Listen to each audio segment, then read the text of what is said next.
بەندەکانی ئازادی ڕژان لەسەر ڕێگای شادی ژیناکان سەر پۆشە سووتێنن شێواوە قاڵای بێدادی ژینا ڕۆڵەی کوردستانە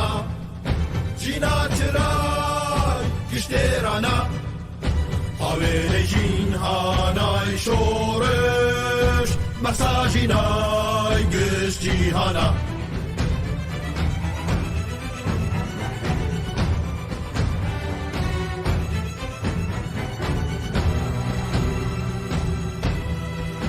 دیسان شەقام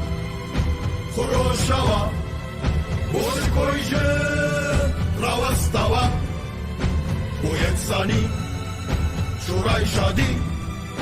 تا سەرکەوتن هایم بە پاوە ژینا ڕۆڵەی کوردستانە ژینا چرای گشتێرانە ئاوێنەی ژینهانای شۆڕش مەسا ژینای گشت جیهانە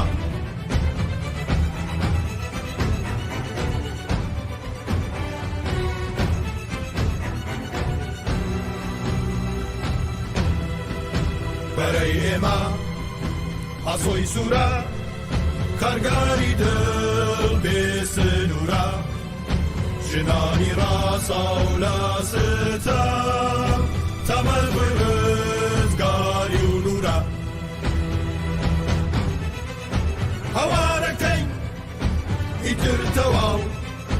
مەرگ و نەمان بۆ نەزمی باو بژی ژینا بژی مەسا بژی یەکسانی ژن و پیاو ژینا ڕۆڵەی کوردستانە ژینا چرای گشتێرانە ئاوێنەی ژینهانای شۆڕش مەسا ژینای گشت جیهانە ژن ژیان ئازادی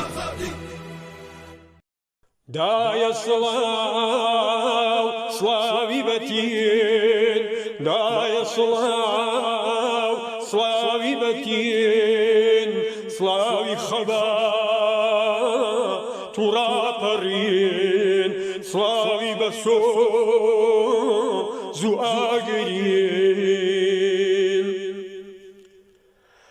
سڵاوی هەڵمات پەلامار بێ توروسکەی وای هەژار بێ توروسکەی وای هەژار بێ دایە منە و لێرفە فلورام هێزی ئەو سێ ڵاوە سوورام دایە منە و لێرفە فلورام هێزی ئەو سێ ڵاوە سوورام ئەمن بڵێ سەیە و گڕام ڕێبواریە و ڕێیە چڕام ئەمن بڵێ سەیە و گڕام ڕێبواریە و ڕێیە دوورام ڕێبواریە و ڕێیە چڕام ڕێبواریە و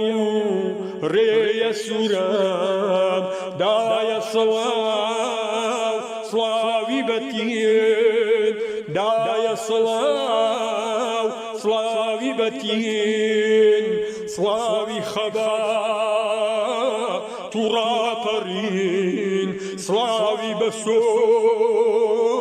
زوو ئاگرین دایە بپۆشە بەرگی سوور بەرگی وایدا وێ مەرگی سوور دایە بپۆشە بەرگی سوور بەرگی وایدا وێ مرگی سور به دشمنانم پیکنه لید و نبی زردخنه به دشمنان پیکنه والنبي ليت زردخنا ليت نبري زردخنا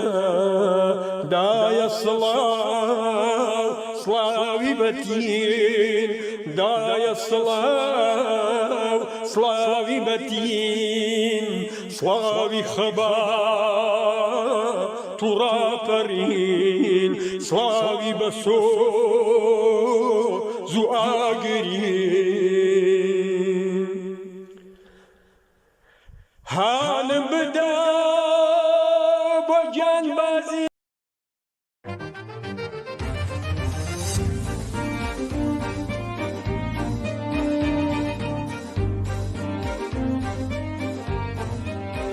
لفاوی هێزیگەل بەڕێوەیە لە دۆخی سەختی دەردوشانەوە لە چاخی ڕۆحی سەرکەشی کورد و لە ناخی ڕەنجی بێبەشانەوە بێتە دەردەنجی ڕەسایی ژینی نوێ لە ناو قوڵایی شارەکانەوە پشت لە کولتوری گەندەڵ و ڕوو لە ڕێ و ڕەوتی سەرکەشانەوە گەرووی شەقام شەپۆل دەدا دەقین خرۆشانی گەل پنگ دەخواتەوە گەلێک بڕیار لە ژینی خۆی دەدا ڕاپەڕینە خۆی نوێ دەکاتەوە هەزاران شێرەژن دەبن بە گر پشکۆی شۆڕش دێنە گەشانەوە ڕووبەڕوویدا و گیرکەری در دەبن بە جەرگی پڕبرین و ژانەوە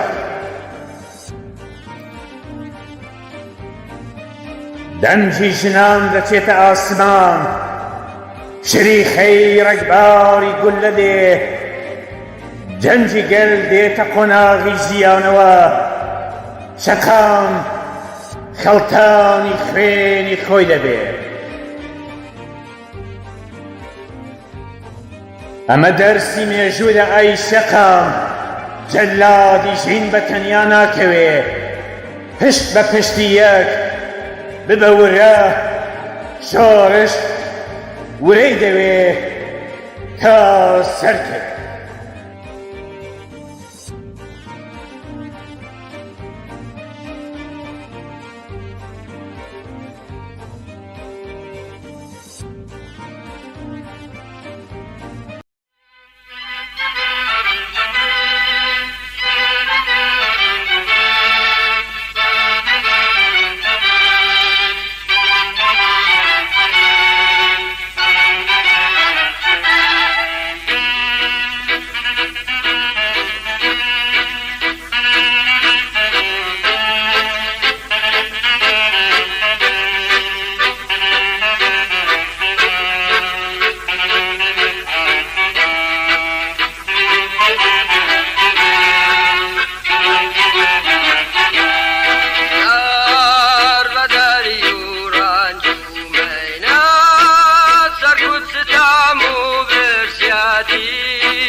باوەتان لەبێت بینەرانی عزیزی تلویزیۆنی کۆمەڵە زۆر خۆشحاڵین ڕاستەوخۆ لە تلویزیۆنی کۆمەڵەوە لە خزمەتتان داین ئەمڕۆ سێشەممە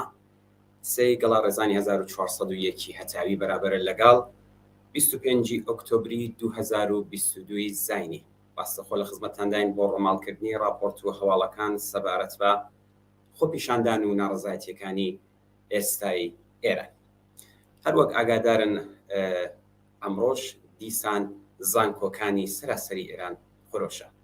کۆماری ئیسلامی وان نیشان دەدات کە هەموو شتێک لە کۆنتترۆلی خۆیدایە و وان نیشان دەدات کە ئەم خۆپیشاندان و ناڕزایەتیانە خەوتووە، بەڵام بە پێچوانەی ئەم ئیدعایی کە دەیکات هەر ڕۆژە دەیبینین ئێمە لە سەراسەری ئێران زانکۆکان پێیان زیاد دەبێ و خوێندکارانی زانکۆکان بەم خۆپیشاندان و ناڕزایەتیەوە پەیوەست بوون و بەشێکی زۆریش لە قوتابیانی مەدرسەکان ڕۆژانە دەبینین لە وێنە و ڤیددیۆکاندا بە دروشمگەلێکی زۆر جوان لەسەر کلاسەکان لە دەرەوەی حەوشە لە حەوشەی مەدرسەکان بە کلیپایەکی جۆرا و جۆر ناڕزایەتی خۆیان بەرامبەر بەم حکوومەتە زاڵمە دەردەبڕن. هەروەک ئاگادارن بەیانی چەند ڕۆژ بەسەر کوژرانی ژینا ئەمینی داتی قڕدبێت. هێزە ئیتلاعاتیەکان گوشارێکی قورسیان خستۆتە سەر بنەماڵەی دڵسوتاوی ژینا تا لەگەڵ دەنگ و ڕەنگی ڕژیمدا وتوێش بکەن و ئەوەی کە مەئمور ئەمنیەتیەکان دیکتەی دەکەن بێڵێنەوە.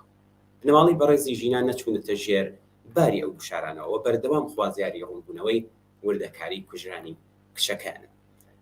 لێرەوە ئێمە لە تلویزیۆنی کۆمەڵەوە شتێکتان بۆ پێشڕاستکەینەوە. ئێمە تەلەفۆنمان بواتەوە و پەیوەندیانی کار لەگەڵ لە شاری سەقز هەمان بووانە گویا ڕاگەاندنێک لەلایەن بنەماڵەی ژینای جوانە مەرگەوە دەرکراوە کە ئێمە بەهۆی ئەم دۆخەی کە ئێستا لە ئارادایەوە نامانەوە هیچ شتێکی نەخوازرا ڕووداوێکی نەخوازرا و پێشنێ ئێمە بەیانی ڕێوڕەسمی چلەی ژینای عزیز ناگرین، بەڵام ئێمە ئێستا لە تلویزیۆنی کۆمەڵەوەتان پێ بڵین کە ئەم ڕاگەاندنە هیچ پەیوەندیەکی بە بنەماڵەی ژینای جوانە مەرگەوە نییە. ئێمە ئەوان بۆ پشتڕاست کردێتەوە کە ئەم ڕاگەاندنە فەرمانداری شاری سەقز بەناوی جەعفەر تەوان دەری کردووە و هیچ پەیوەندیەکی بە بنەماڵەی ژینای عزیزەوە نییە. ئەوە بێمەش ڕاگەیاندا کە لە تلویزیۆنی کۆمەڵە ئەم شەو ڕاستەوخۆ ئەمە پشتڕاستکەینەوە کە ئەم ئازیزانە ئەم ڕاگەیانە نەداوە ئەمە کاری فەرمانداری شاری سەقزە. کۆمەڵە جارێکی تر هاوخەمی خۆی لەگەڵ بنەماڵی بەڕێزی ژینا لەگەڵ خەڵکی تێکۆشەری شاری سەقز و سەرجەم کوردستان دەردەبڕەوە خۆی لە پاڵ ئەواندا دەبینێت. ئێمە داکۆکی لە داخوازەکانی بنەماڵی ژینا و سەرجەم گیان بەختکردوانی دوو مانگی ڕابردوو دەکەین بۆ ڕۆشنبوونەوەی پەروەندەی خەست لە حکوومەتیەکان. کۆمەڵە بەم بۆنەوە ئیتلاعێکی دەرکردووە بە بۆنەی چلەمین ڕۆژی کوژرانی ژینای جوانە مەرگەوە. وتوێتی لەم ڕاگەیاندنەدا ڕۆژی چوارشەممە شەم بەشانی یەکتر و لە یەک ڕیزدا یەکگرتوانە جنایەتەکانی ڕژیمی ئیسلامی لە کوردستان و ئێران مەحکومکەن و هاوخەمی خۆمان لەگەڵ بنەماڵەی گیانبەخت کردووان و زیندانیانی سیاسیش ئێمە ڕادەگەینی. ئێمە دڵنیاین خەباتێک کە بەهۆی قەتلی حکوومەتی ژینا ئەمینیەوە لە ئاستی کوردستان ئێران و جیهاندا لە دژی کۆماری ئیسلامی کەوتۆتەڕێ تاڕوخانی ڕژیمی ئیسلامی و دەستەبەربوونی ئازادی و دادپەروەری درێژەی دەبێت. ئێمە ئەم شەو 2 میلیۆنمان دەبێت لە ڕاستەوخۆی بەرنامەکەماندا هەر ئێستاش میوانی بەڕێزمان هاوڕێ هانا تالبی هەڵسوڕاوی سیاسی توێژەری کۆمەڵایەتی لەگەڵماندایە. هاوڕێ هانا ئەم کاتت باش زۆر سپاس بۆی کە بەشداری ڕاستەوخۆی تلویزیۆنی کۆمەڵەوەی. زۆر سپاس ئەم کاتێ تویش باش یان هیوادارم کە باش بن. زۆر سپاس. هاوڕێ هانا با لێرەوە دەست بکەین. لەم ڕاپەڕینەدا کە لە دژی حکوومەتی ئیسلامی لە ئارادایەوە هەر ئێستاش لە سەرەتای بەرنامەکەدا باسم کرد کۆماری ئیسلامی وان نیشان دەدات کە هیچ شتێک نییە و هەموو شتێک لە کۆنتترۆلی خۆیدایە و بە جۆرێک لە جۆرەکان لە میدیاکانیدا شتی بێبایەخ و پوچ و کاری خۆیەتی کە سناریۆ و پیلان دروست دەکات. بەڵام ئێمە ڕۆژ لەگەڵ ڕۆژ ئاگادارن کە دەبینین زانکۆکان زیاتر دەخۆشەوە هەر ڕۆژ لە شارەکان زانکۆکانی پێپێوەستە بن. من پرسیارێکم هەیە ئەم ڕاپەڕینەی کە ئێستا و لە ئارادایە ئەم ڕۆڵی ژنان و ڕێبەریەتی ژنان تا ئێستا چۆن بووە چۆن توانیانە ئەم ڕێبەریە تا ئێلان ژنان بیپارێزن؟ سەرەتا گەر دەست پێ بکەین پێم خۆشە کە تۆ ڕەنجی سنی مناڵەکان وا تێنە دەرەوە بە تایبەت کەنیشکەکان وەختە لە نەزەراگەی لە ڕەنجگەرێکی سنی نەوجەوان و جەوان و ئەو وەختە بەرەو خوار حتا دەورەی دەبستان و ئەمانیشمانە هەستیە. بەر لە هەر شتێک ئێمە لە بیرمان بێت ئاوا بگەڕینەوە بۆ مەقتایەکی یانێ پێشتر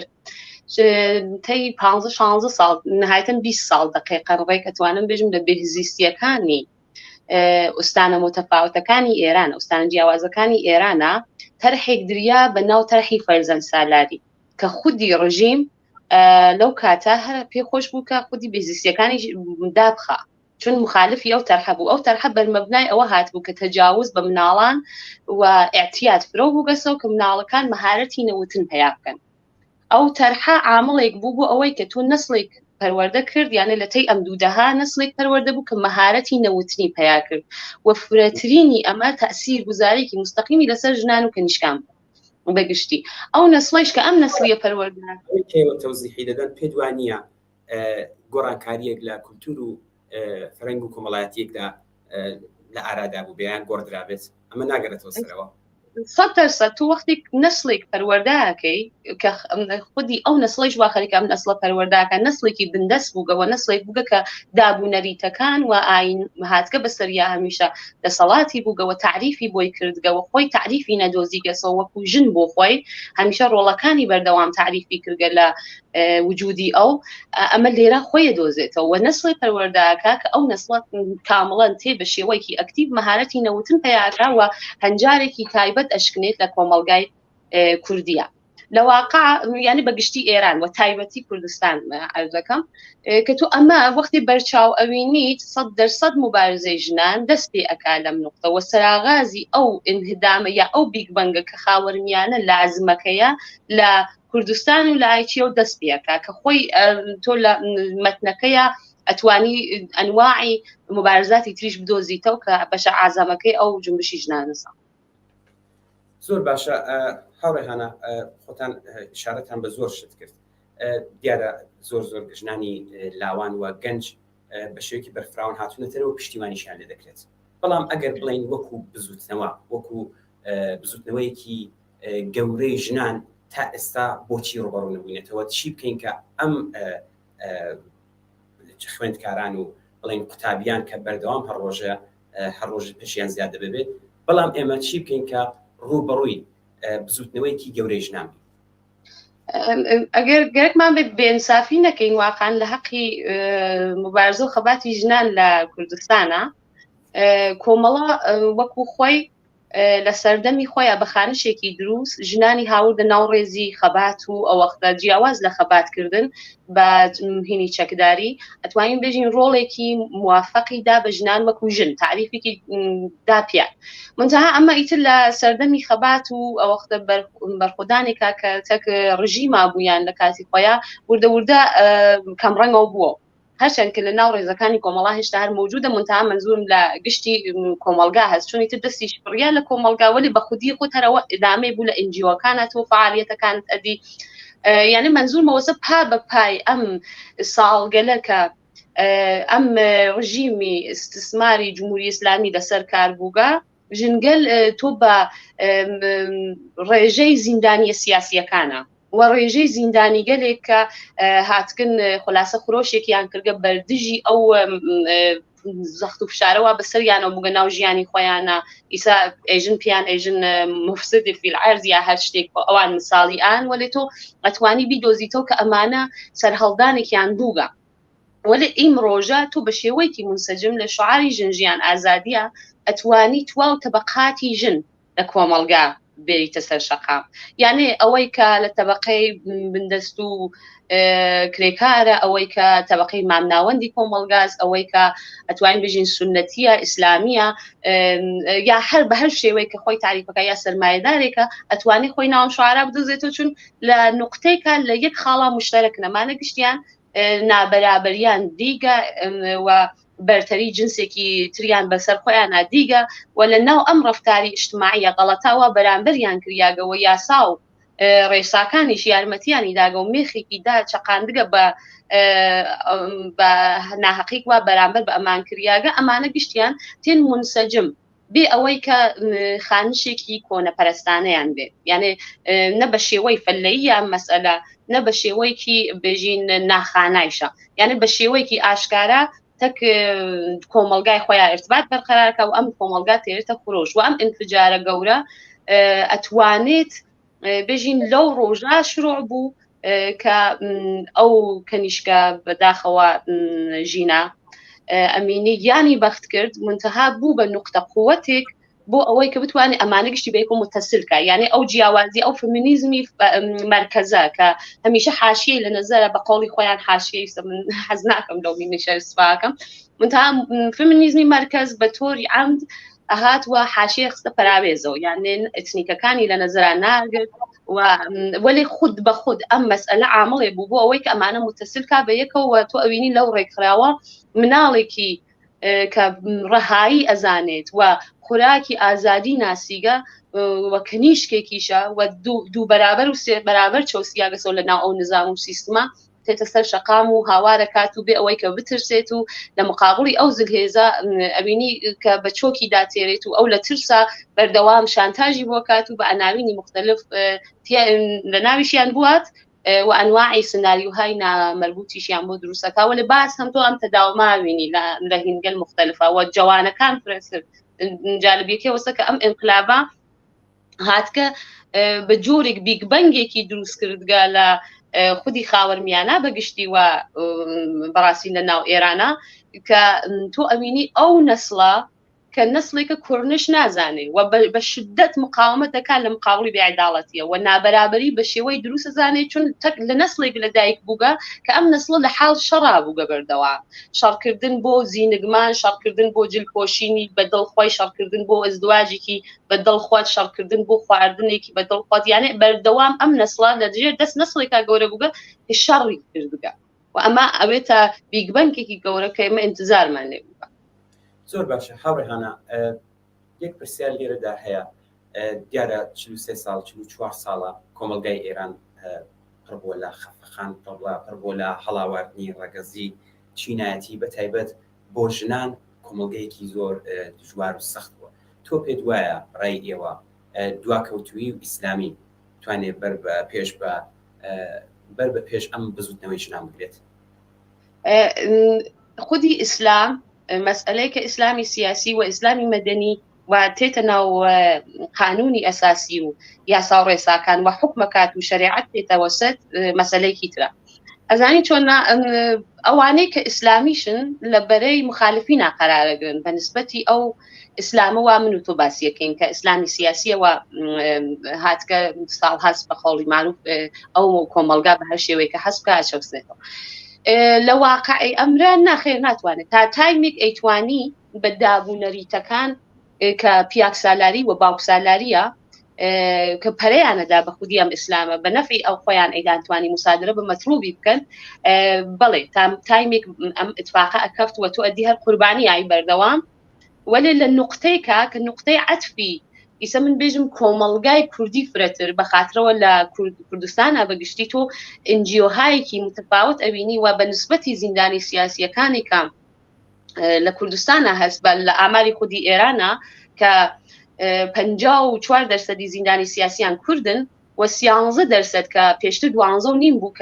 بووکە بە 13% ئەم زیندانیگە لە ژنگەلێکن کە قەباتی مەدەنی بە شێوەیەکی دروست یانێ هزرێکە کە تەبدیل بووکە بە هێز و بەری پێ ناگیرگێ و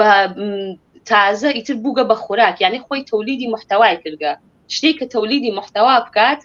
و تعریفی بۆ بدۆزیتەوە و بێت نامتعارف گەلێک کە لە ناو ئەخلاق و ڕەوشە بواتە ژێر سوال و بێت ئەم یانێ لە واقعا فەلسەفەیەکی تازە بە خەتێکی تازە بە ڕسمێکی تازە بەدەستی ژنان نووسیاگەوە ئیتر هیچ شتێک بجز ڕەهایی و بەرابەری ناتوانێت ئەمە لە واقعا یان چت بکات بوێسنێتەوە من پێم وانییە کە هیچ نیروی بتوانێت بەری بگرێت زۆر باشە بۆ وەکو دوایین پرسیار هاوڕێهانە داوای یوردن دەکەم چون میوانی کەشمان لەسەر خەت هەیە وەکو دوایین پرسیار لە ئەگەری هەر گۆڕانکاریەک لە دوای کۆماری ئیسلامی ئەگەر هەر کۆماری ئیسلامی لەسەر بێت ئەم دەستکەوتانی کێشنان تا ئێستا بەدەستیان هێناوە دەبێت چی بکەن کە بیچەسبێنن بە مافەکانیان ئەم شتانی کە وەریان گرتووە. هیوادارم کە دەرەنجامی بێت بە تواوکردنی کۆماری ئیسلامی لە واقعا وەلی خۆ ئەگەر بەهەرحاڵ هەمیشە توول بکێشێ ئێمە توانین بێژین دەستاوەردەکانی ئیمزای کریاگە یعنی ئاگاهی وەوتم تەولیدی محتەوە تەنها شتێک کە ئێمە گیرمانتیا کردبوو تا مەقطعەیەک ئەوە بوو کە بەردەوام ئەو شتەوە ئەو خوراکەوە دریا و پێمان لە دنیای پیاکسالاری و باوکسالاری و ئاینەوە هەر ئەوەمانە هاتی ڕەفۆرمی تیا دروستکەین منتەها ئیم ڕۆژە خۆی تەولیدی محتەوای کردە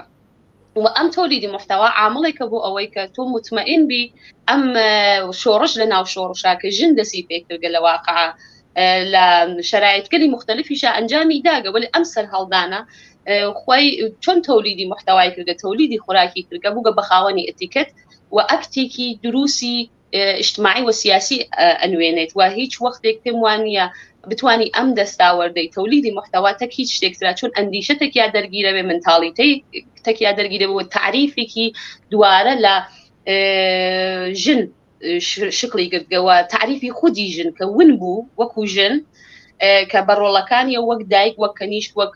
ژن کەسێک ئابۆ جۆرە تعریفە کریا ئەمانە گشتی چوە کنارە و خودی ژن تعریفی بۆ خۆی دۆزیەوە بە نەزەرم ئەمە گەورەترین دەستاوەردێکە کە ئینسان بە هویەتی خۆی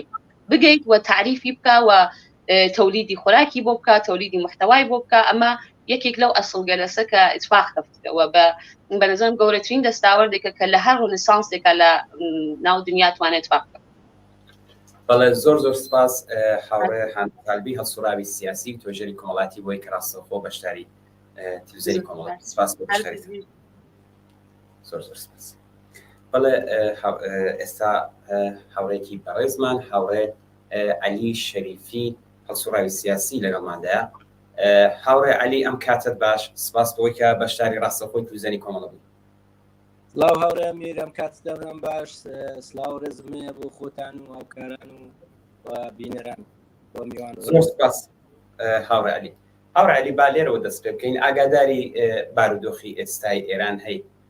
زیاتر لە 5 هەفتەیە خۆپیشاندان و ناڕزایەتی هەر ئێستاش هەروە بەردەوامە دەبینین کە لەم ڕۆژانەدا ڕۆژ لە دوای ڕۆژ زانکۆکان زیاتر دەخرۆشێ ڕۆژ لە دوای ڕۆژ زانکۆکانی سەراسەری ئێران زیاتر پێوەست دەبن و بگرە بەمانەش ڕانەوەستاوە زۆرێک لە قوتابیان کە لە خوێندکاران لە قوتابیان لە مەدرسەکاندا لە ئیبتیدایی و بیگرە لە تا ڕاهنمایی ئەمانەش هەموو ڕۆژێک لە ناو مەدرسە لە ناو کلاس لە دەرەوەی دەرەوە هەموو بە دروشگەلێکی وەکو ژین ژیان ئازادی مەرگونەمان بۆ دیکتاتۆر هەروە بەردەوامە. سەرەتا ئەگەر بتانەوێت هەڵسەنگانێکتان بێت بۆ سەر ئەم دۆخەی هەتا ئێستای ئێران چۆنی هەڵسەنگێنی؟ بەڵێ هاوڕێ ئەمیر وڵاتی ئێران لە ناوچەی ڕۆژهەڵاتی ناوەڕا و وڵاتی فەرەنسا لە ئەوروپا دایما دەوروبەری خۆیان وڵاتانی دەوروبەری خۆیان ناوەتەژێرەوە ئەگەر تۆزێک لە ئینساف لانە دێن زوتنەوەی سەوز یەکێک لە وێنەکانی بەهاری عەفوی بوو لەو ناوچەیە ئەگەر جوان وردبینی و یعنی ڕیشتیابی بۆ بکرێ ئەوە زۆر ئەو تەسیرێت دەبینی بەسەریەوە. لێکدانەوەی گشتەکە ئەوەیە بۆ بارودۆخی ئێستای ئێران ئەو بزوتنەوەیە لە 1 مانگ لەوە پێشەوە مێک زیاتر پێش ئەو یعنی 2 مانگ لەوە پێش ئێمە هیچ کام لەو باسانێکی ئێستا لە سەتی ناوچەکەوە ئێران و باقی وڵاتان لە ئاستی دنیادا هاتوۆتە گۆڕێ نەبوو لە گۆڕێدا و ئەوە دەتوانم بڵم هەڵسوراوانی سیاسی مافخوازانی سورپرایز کرد و بە پێچەوانشەوە دەوڵەت مەردان و ڕجالی سیاسی حکمرانانی ئەوانەی شۆک کرد و هۆکارەکانی سەر هەڵدانی ئەوە ئێمە دەتوانین ساعتها لەسەری قسە بکەین بەڵام ئەگەر باسی تەسیرەکانی دەکەین ئێوە دەتوانن بەسانیە تەسیرەکانی ببینن کە تا چ ڕادەیەک لە سەر ئاستی دنیادا بەتایبەت یعنی سنوورەکانی کوردستان ئێران و ناوچەکەی تێپەڕ کردووە و گەیشتووە و ئێمە ناتوانین ئەوانە نەبینین و ئەو بوومە لەرزەیە کە خەریکە ڕۆژ لەگەڵ ڕۆژ سەعات لەگەڵ سەعات دەقە بە دەقاوە ئەو باڵانسی هێز لەو ناوچەیەوە لە بینی دەسەڵاتداران لە ئێران و تەنانەت دەرەوەی ئێرانی شتێک ینی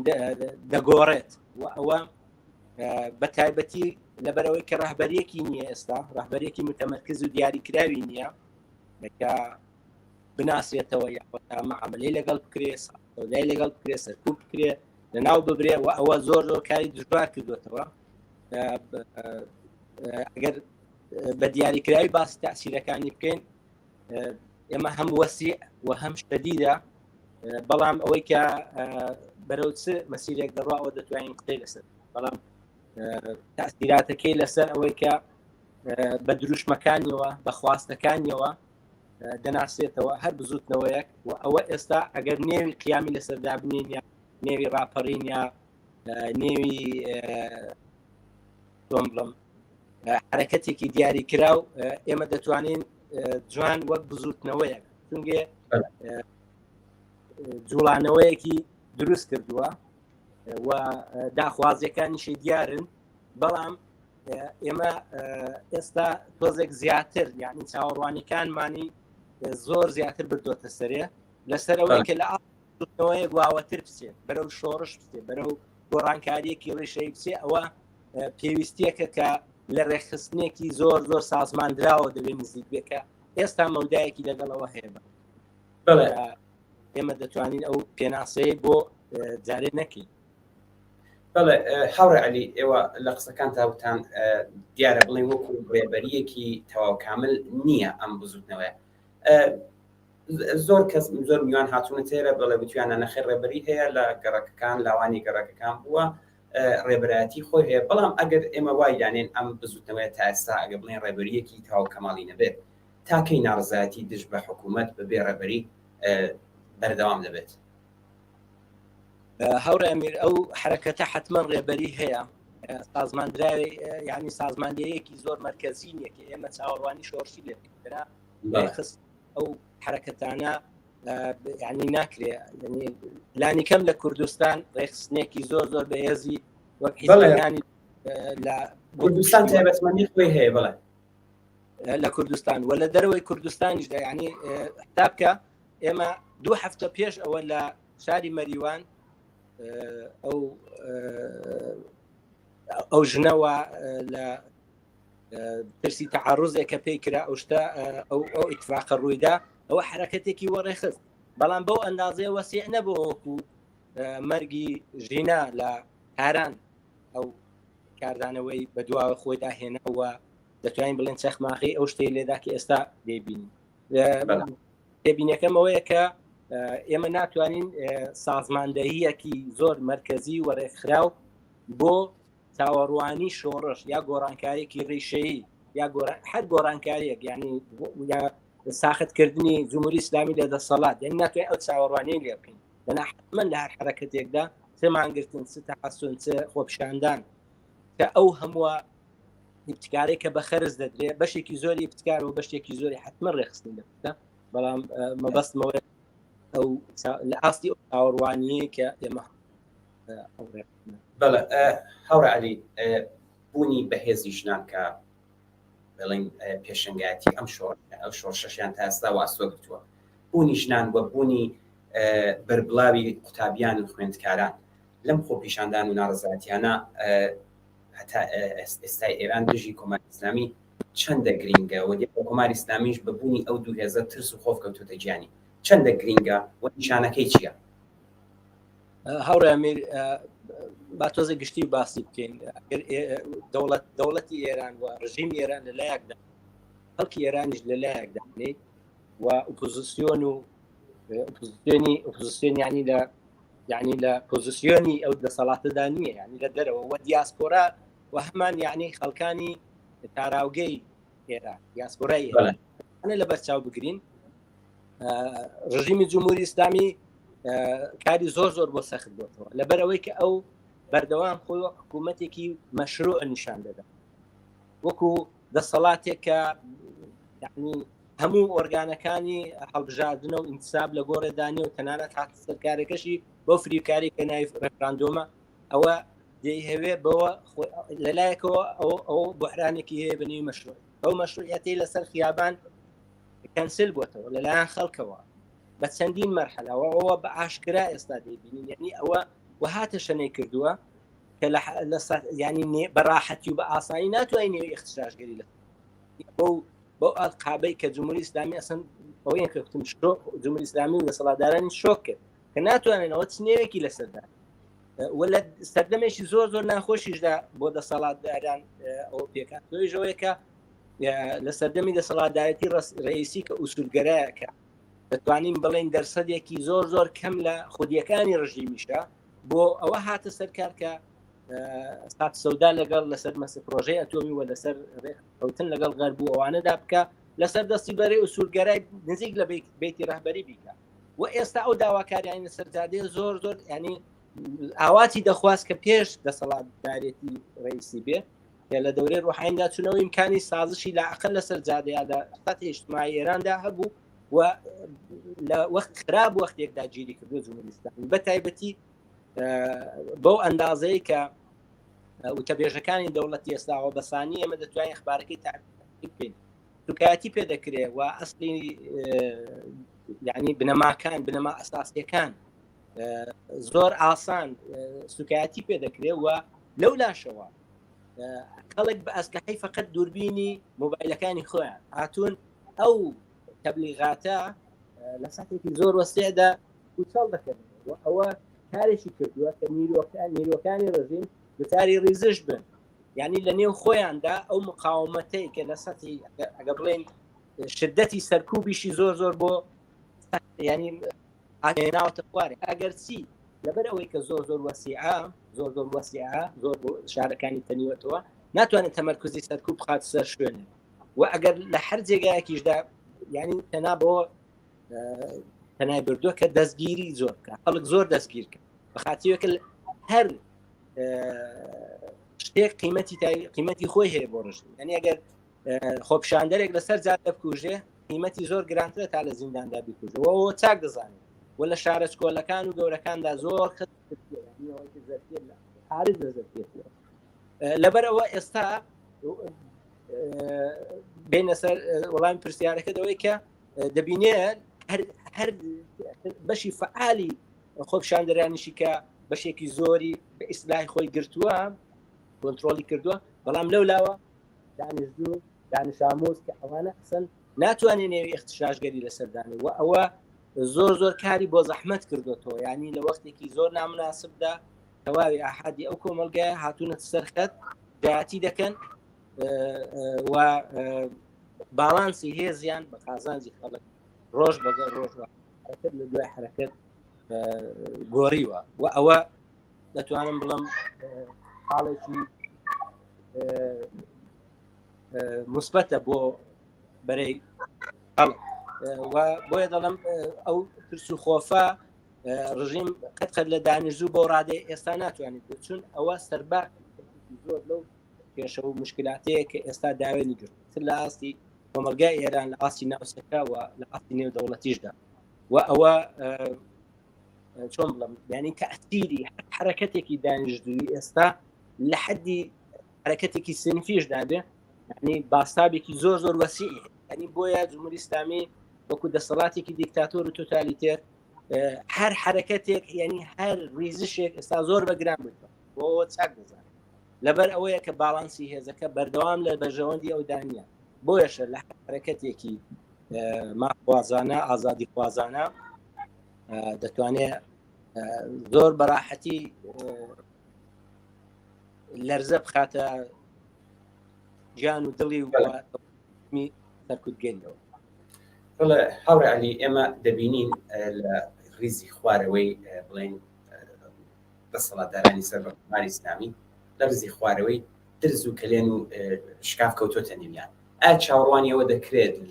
لە ناو خودی حکوومەتدانان داوانبانی باڵا دەستەکانیان ئەم کلێن و درزە بێت چاوەڕوانیەوە دەکرێت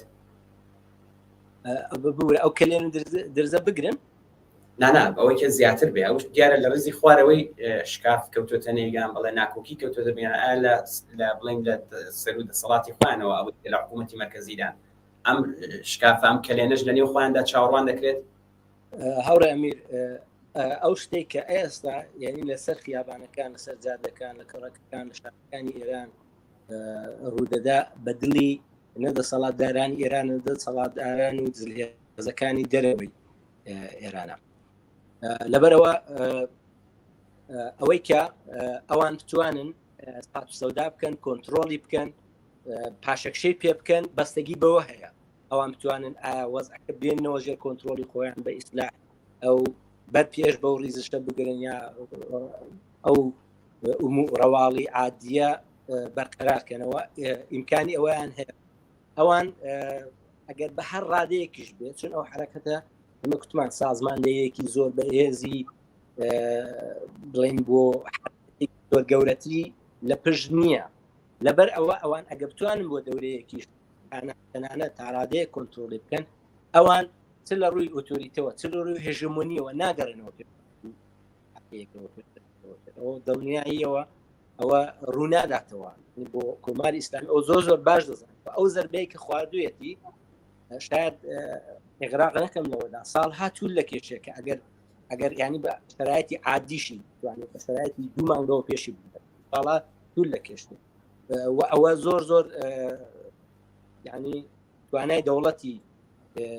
جمهوری ئیسلامی من لە ئاستی نێونەتەوەیدا لە ئاستی ناوچەیدا ئەوە نابینم کە بتوانێت بۆ ڕاحەتیانە خۆی کۆ بەڵام ئەوە بە دڵنیاییەوە ئەزینەیەکی زۆر زۆری بۆ داوە و لەسەر دەستی ئەم حکوومەتی ئێستا کە ڕئیسی بێ زۆر زەحمەتە بتوانێت ئیمتیاز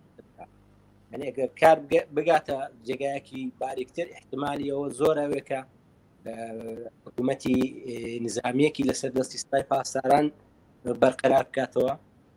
و ئەویش احتیاجی بە مۆرەیەکی تقریبا معتدل هەیە سپای پاسداران ئەویش لە زەرفیەتی دانیە لە هەر ڕوویەکەوە کە تماشای دەکەین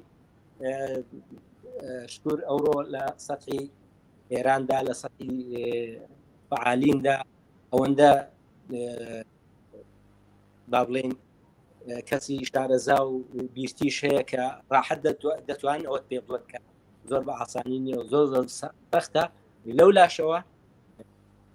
ئێمە هەمگرایەک دەبین هەمگرایەک لە بینی ئۆپۆزیسیۆنی دەرەوە دەبین لە بینی ئۆپۆزیسیۆنەکان لە نێوخۆوە ئیختلافەکان خەریکش دەدرێت بەرەی چەپ خەریکە عەلا ڕەغمیەوەی کە حکومەتێکی نێونەتەوەی زۆری شکنەکە لەولاوە بەرەی لیبرال من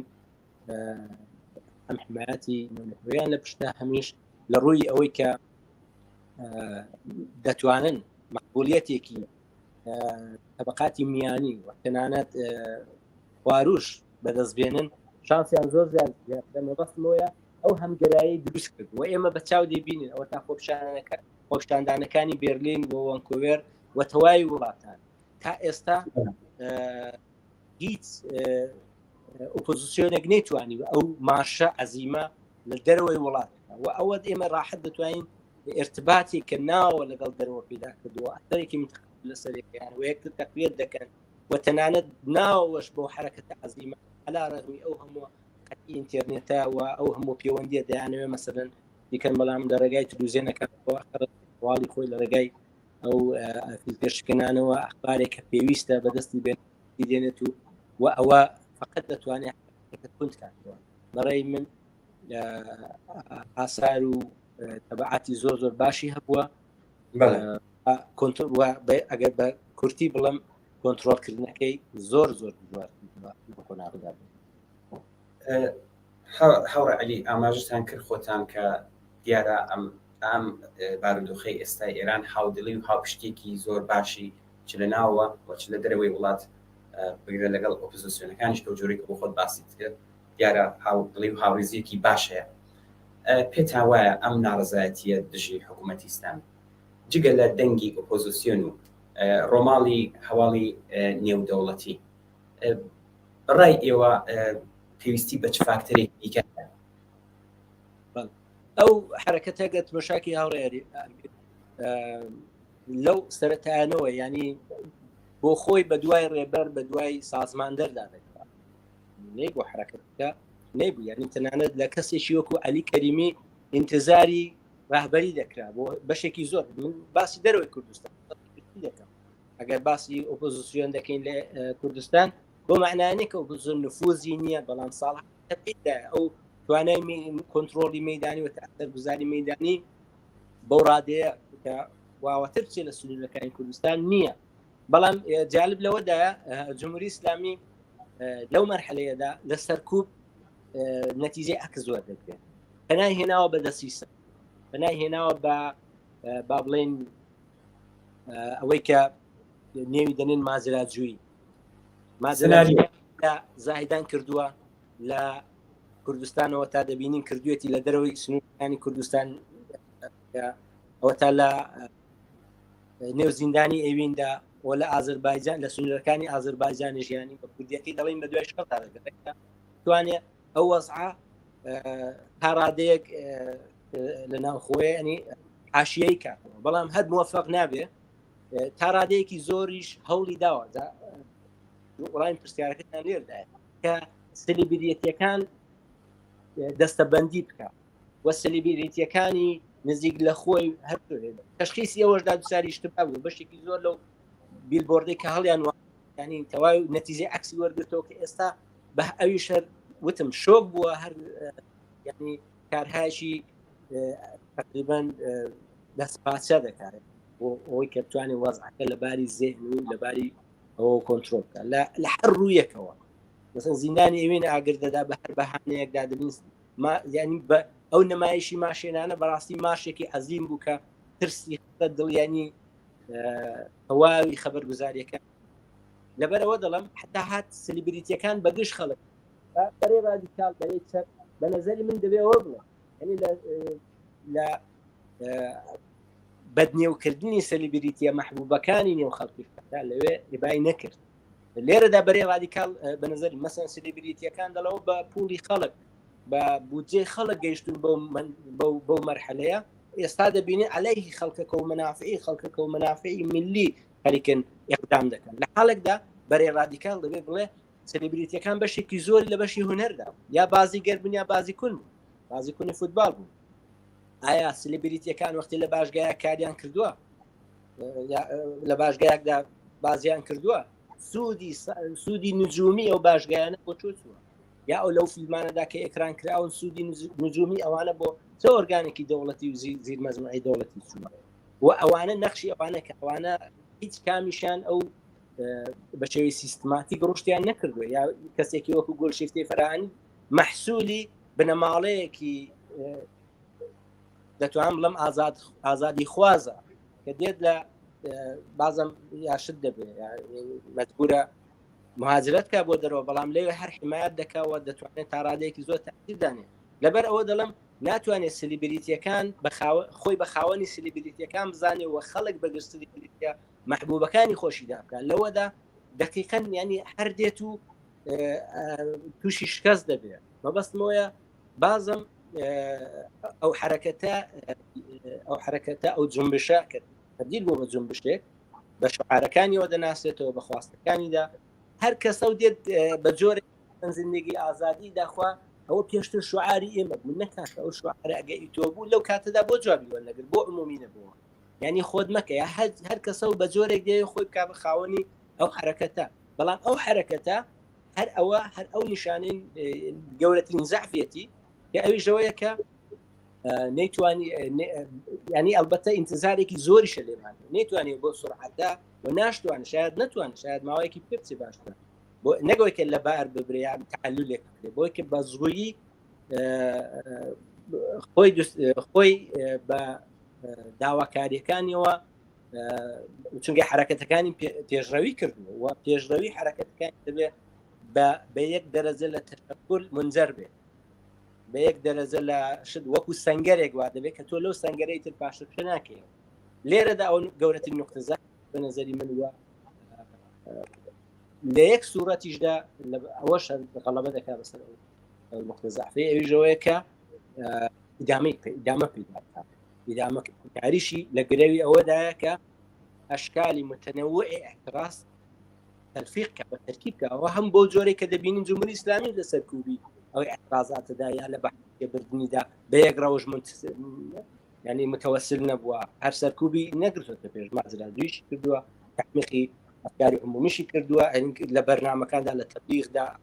بۆ معنای ئەو بەیداوە نەگەوت ئەو جوابی وەرگرتووە ئەوە بەحثی دیکەیە زانم ماجراجووی لەلایەک و لەلایەکەوە زانم دروستکردنی مستەنەدی مثل چاوەکارانە بە زۆر شێوازی دیکە متەوەسل بووە لەو لاشەوە ئەو شێوازە متەفاوەتانە لە تەحەسن لە اعتراض لە هەر جێگایەکە ئیمکانی تحرسە ئیمکانی ینی هەموو ئەوانە دەستیان داوەتە یەک و ئەو کارە خەریکە ئەوام دەگرێت بە نەزەری من لە ئیدامەکاری خۆیدا ئەو بۆ دەستاوەردانش منزەر دەبێت ئەلبەتە ئێمە بە نگاهی خۆشبینانەوە دەبێت ئەوە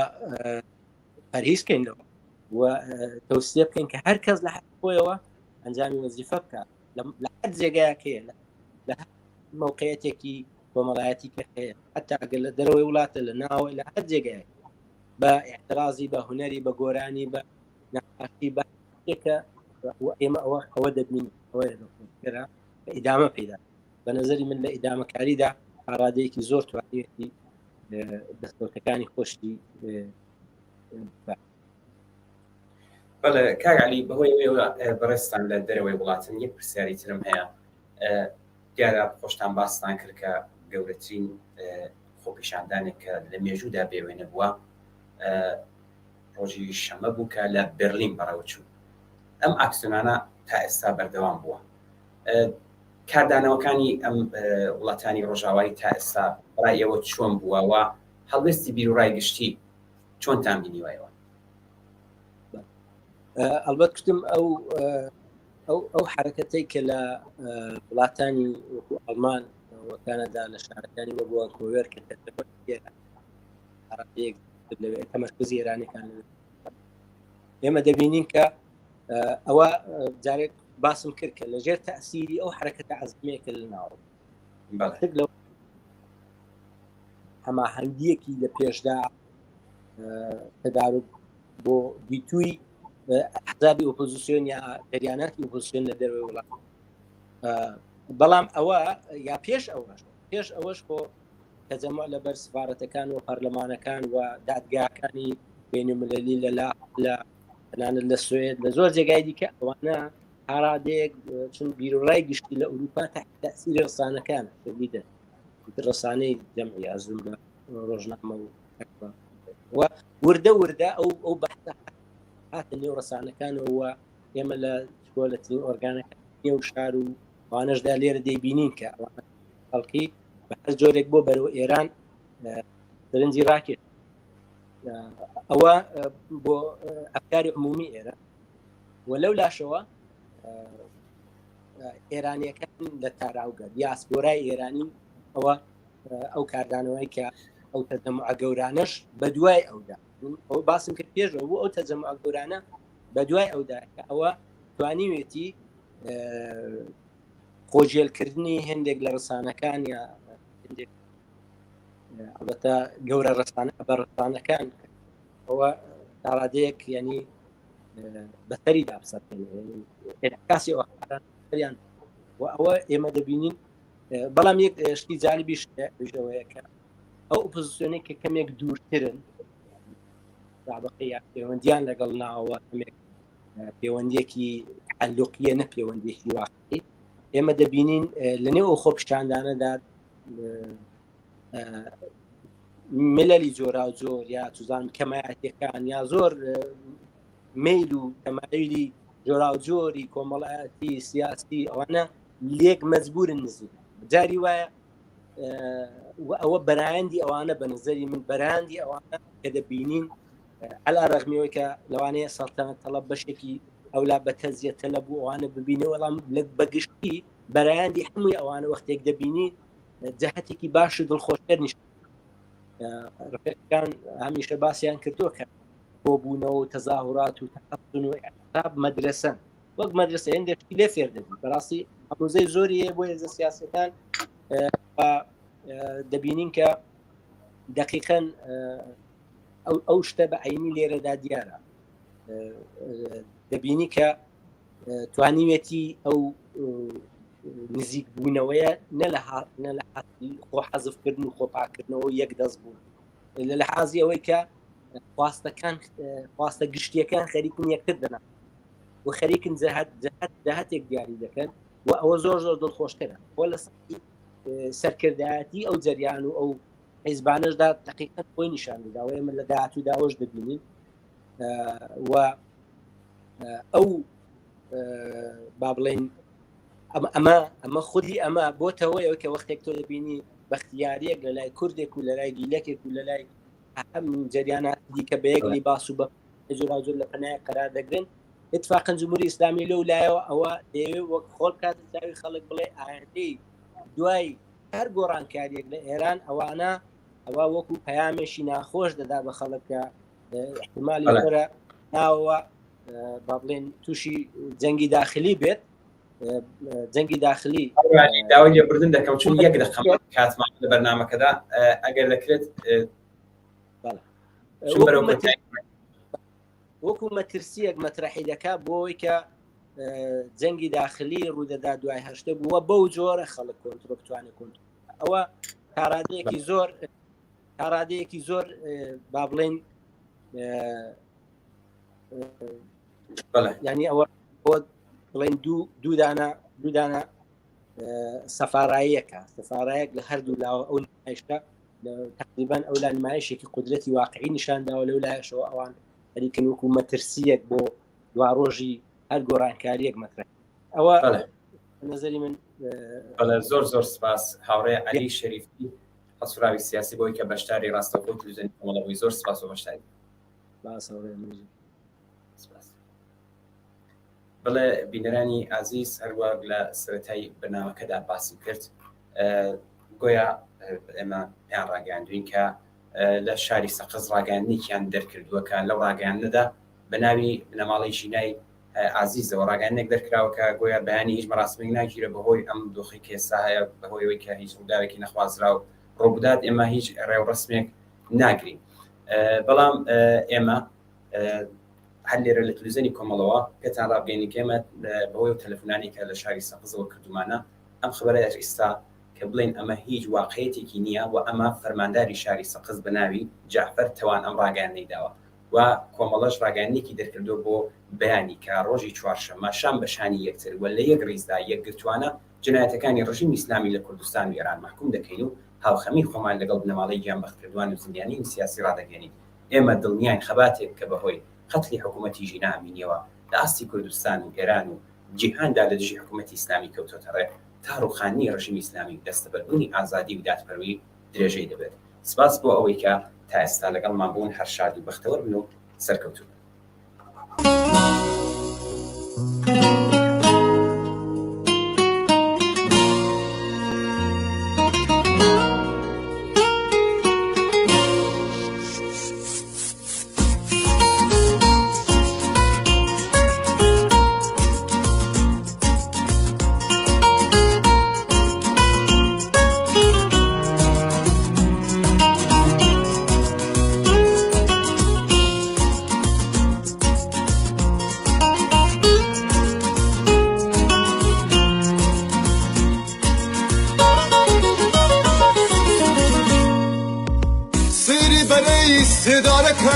نایانەوەی هەتاو هەڵبێ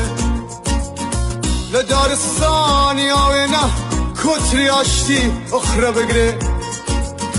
خەونی مناڵانی دەریا دایکی ئاوارە هەنێژن کێ دەتوانێ لەم وڵاتە ڕێ لە باران و گوڵ بگرێ کێ دەتوانێ لەم وڵاتە ڕێ لە باران و گوڵ بگرێ تفەنگی دەستی تۆ لان کەو لایە لایەی بۆ دەخوێنی هانیشتمان لە باوشدا هەتا تازی وە دەبنوێ هەنگەکانت دەڕووبارن لە خاکی جا سرو دەڵێن تا خاکی سووری نیشتمان